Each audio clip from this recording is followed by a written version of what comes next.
I'm calling it right now. The Buffalo Bills are going to be back in the playoffs. I feel like they really, honestly, like there's a little bit of a fire. You can sense it there with the Bills right now. Like nobody's happy, especially Josh Allen and company taking a little bit of a step back. Trust me, they're going to be back at this.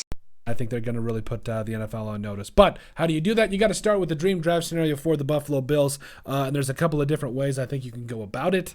But I think that if you are the Bills, you want to make sure that you're going out and getting your dudes that will be playmakers for you. So I think there's a couple different ways, and we'll go about this, kind of showing you this mock draft simulator here. And again, this is not a mock draft. This is us just kind of looking at the best case scenario or the dream draft scenario, the middle of the road, what do we think is going to happen, then also what's the worst case.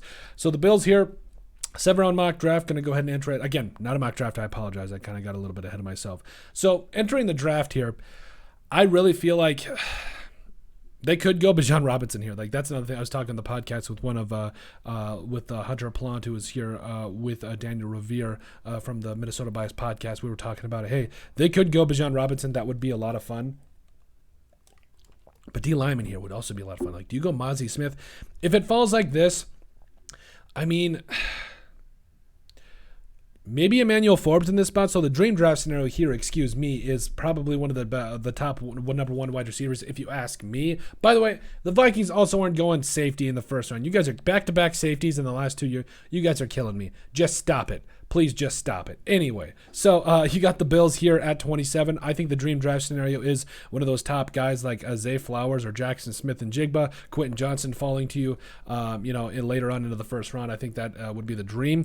Here, what do I think is going to happen? What do I think the Bills are going to do? I think they're going to take the best, linebacker, D-line, or corner there. Like, that's pretty much cut and dry for you. So Emmanuel Forbes is there, or they could trade down because it's a long way of a drop from 27 to 59. So you want to probably see, because Cam Smith is there in the second round. Maybe if you want to go get a guy like Jalen Hyatt a little bit, as far as a wide receiver, he would make a lot of sense. But if I had to stick and pick right here,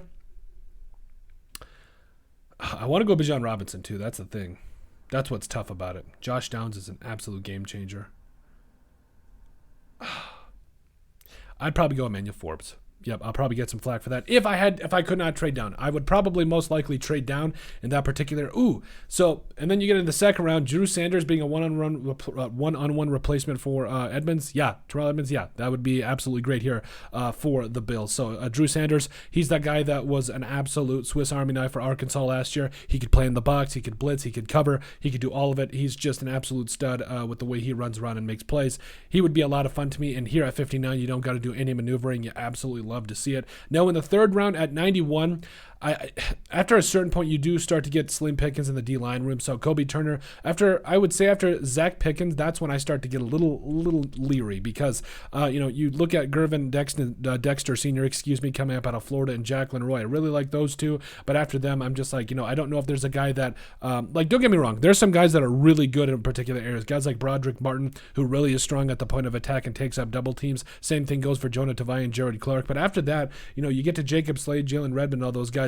They're serviceable, they're good backups, but after that, I think you really do start to run out of the ability for some players to be able to make an impact. But Siaki Apuika would be a lot of fun with the Bills too. But as far as the way I see this playing out, maybe getting that number 1A type wide receiver, then also in the second round getting that starting linebacker for you to help it out, and then maybe getting some D tackle and corner help. This is a very deep corner class, so you can really just about in any probably at 130, 137 still get yourself a very solid starting corner. But that is it. That is our dream draft scenarios for the Buffalo Bills. Let us know what you guys think. What is the dream draft scenario? Also, what do you really see happening for the Bills? Really needs to happen. Make sure you guys like and subscribe down below. Leave a like and a comment. It helps people find the show. We greatly appreciate all the support that we've gotten and continue to get. You guys are all truthfully awesome. We love every single one of you. But let us know what you guys think about our dream draft scenarios for the Buffalo Bills in the 2023 NFL Draft.